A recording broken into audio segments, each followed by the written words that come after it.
Welcome one, welcome all. It's been a long time since I've made a YouTube video. Been about a little over 5 years, I think. We're going to be coming back with another video, though, today, and we're going to be talking about the things that have happened to me in the last 5 years. We're going to go in order of most important to least important, because I think that's probably the best way we can sort this. Most important things that have happened to me in the last couple of years: I dropped out of college, I moved states, I got a pretty good job, I got my own apartment. I really could technically yell, but then I might get a noise complaint. I don't really want to do that. I pivoted from computer science to IT work. I troubleshoot servers, networking infrastructure, computers, you name it, I've probably looked at it before. For some reason, I've also looked at audio-visual equipment for one of our clients. I'm not really qualified to mess with or tinker with any of that stuff, but I did it anyways. I've taken a fascination to free and open source software. Most of my computers at home run some sort of flavor of Linux. I've taken a big fascination into preserving old hardware as well. I have a couple of laptops there that are from 2014. I think one of them's sitting up there from 2008. I don't really believe that hardware needs to expire or go in the trash or anything. Most of it is usually pretty good. People just don't know how to upkeep it, in my opinion, so I've been trying to work on preserving those, when applicable at least, because not every single computer can be saved. There's also no reason to save every single laptop, especially if the motherboard is fried or you can't pull out parts out of it. Last but not least, I have a cat. He's sitting right here. His name is Teddy. He's pretty cool. I'll probably put a picture up if I can. I've stopped really focusing on purchasing consoles or defending any form of console war because I think that they're kind of dumb, and ever since I got a PC, it's just kind of been easier to push everything onto Steam. Being a former Nintendo fanboy, I still have a copy of the two most important games that came out on the Switch, Tears of the Kingdom and Mario Odyssey. My old computer hardware is gone. I've ended up getting rid of it or selling it off, most of it, to people or friends or family. I miss the idea of it, but I don't know what I would do with it if I still had it. And then to catch everyone up to date, I've been working on local AI LLMs, not necessarily the ones that are hosted in the big data centers, but one you can host at home. Think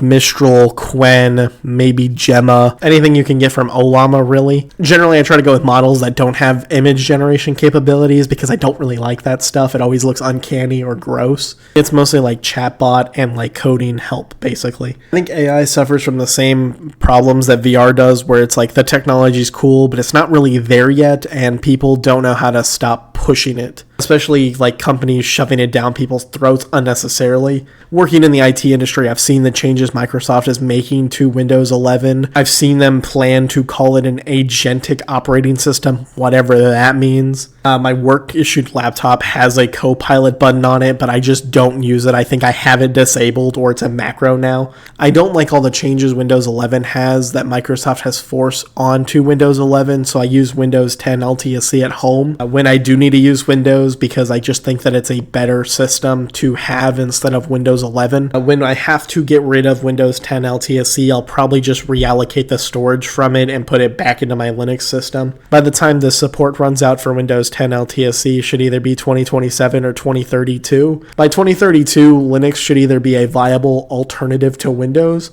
fully without any setbacks anti-cheat or anything, or the internet no longer exists.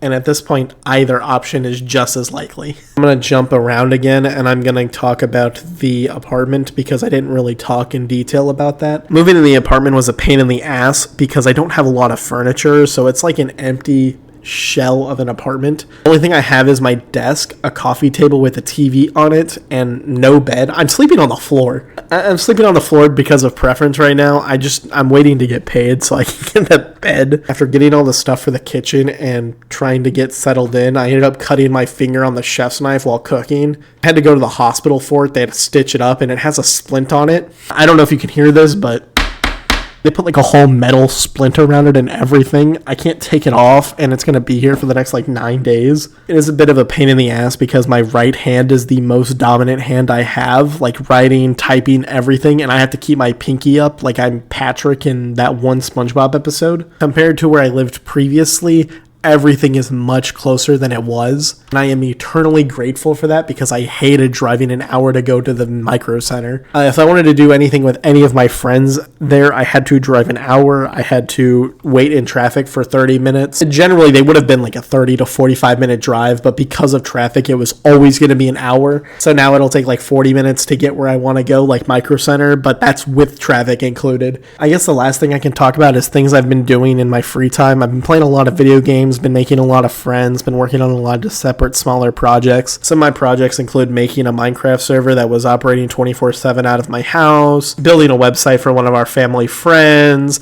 building computers for people. I drove 19 hours with my buddy to get to Wisconsin. I drove 6 hours to go to Oklahoma. Had a couple of pub crawls with my buddies. I drove 12 hours in a span of 3 days to get to Arizona and then back from Arizona to my house. I worked at Target for a couple of months before I moved. Don't recommend that because working at Target fucking sucks. I genuinely wanted to die most days and I hated working at fucking Target. I could do a full video on what it was like working at Target. I should say that while Target wasn't the worst job I've had, the only reason it sucked more than others is because I was already going through mental health shit and then I had to work at Target. I would say that if I worked at Target again, I probably wouldn't hate it as much, but I'm not going to give myself that opportunity again. I really love what I do now and I don't want to leave it, so I'm not going to leave it for Target. The worst part to me about working at Target was that I was in the tech section because I felt like that was the best section I could be in, and then I had to do all this extra bullshit because I didn't want to hire another person to do that. So I had to clean up the baby area, the toys area, the seasonal area, the pet area,